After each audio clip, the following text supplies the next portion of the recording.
Muy buenos días, queridos amigos, estimados hermanos. Hoy es viernes 30 de agosto del año 2024. Vamos a tener la conclusión de la lección número 9 que hemos estudiado durante la semana y se ha titulado Controversias en Jerusalén. Y cuando estén orando, si tienen algo contra alguien, perdónenlo, para que su Padre que está en los cielos perdone también sus ofensas. Evangelio según San Marcos, capítulo 11, versos 25. Durante esta semana analizamos el capítulo 11 de San Marcos, donde estudiamos ciertas controversias que Jesús enfrentó ante los escribas y aprendimos cómo Jesús les dio respuesta y sin duda alguna aprendimos grandes lecciones que nos pueden ayudar en nuestra vida cotidiana. Toda controversia que Jesús enfrentó con esa gente tenía el propósito de destruirlo, de llevarlo a la muerte, porque sencillamente no lo querían aceptar como el Mesías prometido, ya que tenían un gran ego y grandes prejuicios. Domingo 25 de agosto, la entrada triunfal. Fue en el primer día de la semana cuando Jesús hizo su entrada triunfal en Jerusalén. Las multitudes que se habían congregado para verle en Betania le acompañaban ansiosos de apreciar su recepción.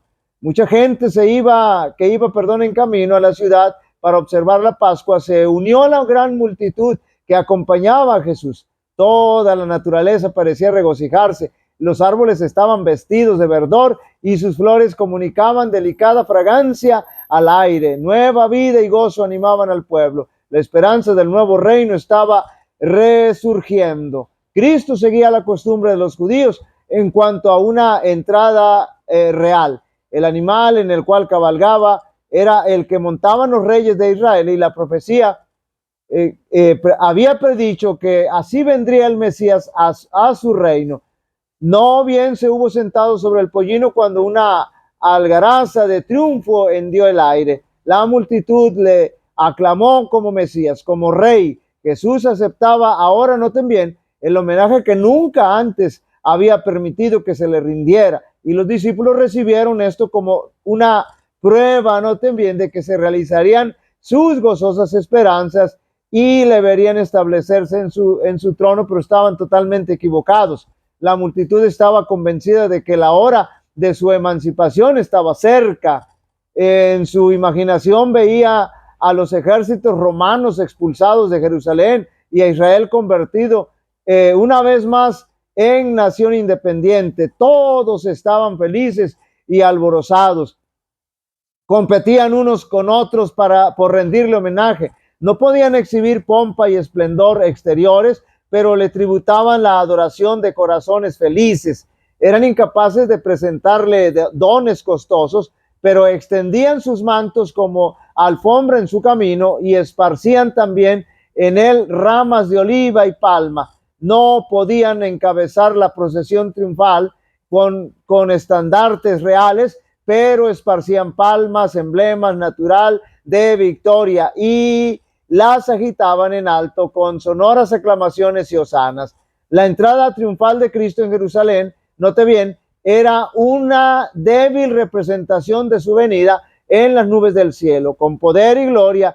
Entre el triunfo de los ángeles y el regocijo de los santos, entonces se cumplirán las palabras de Cristo a los sacerdotes y fariseos: desde ahora no me veréis hasta que digáis, bendito el que viene en el nombre del Señor.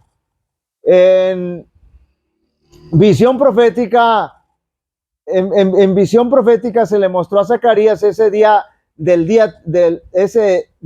triunfo final, y él contempló también la condenación de aquellos, note bien, que rechazaron a Cristo en su primer advenimiento. Mirarán a mí, a quien traspasaron, y harán llanto sobre él como llanto sobre unigénito, afligiéndose sobre él como quien se aflige sobre primogénito. Cristo previó esta escena cuando contempló la ciudad y lloró sobre ella. En la ruina temporal de Jerusalén vio la destrucción final de aquel pueblo culpable de derramar la sangre del Hijo de Dios.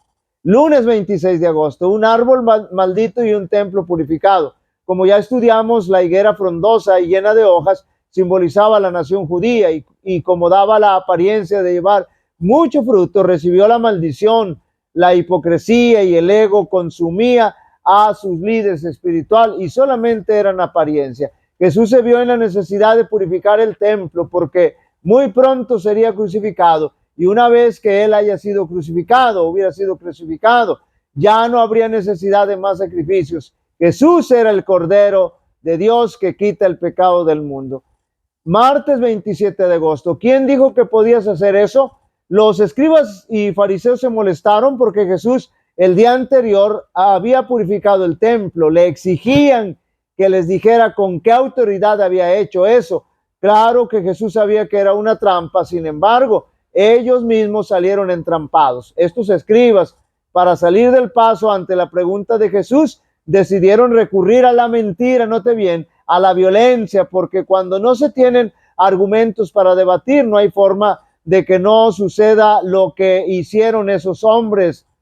La prepotencia y la intimidación no causaron los efectos que ellos querían, sino que incluso les fue contraproducente. Martes 28 de agosto, deberes terrenales y resultados celestiales.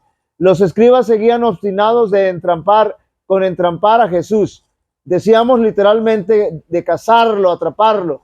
Y ahora van a tocar un asunto mucho más delicado, note bien, y que ponía a Jesús en plena confrontación con las autoridades romanas de su tiempo.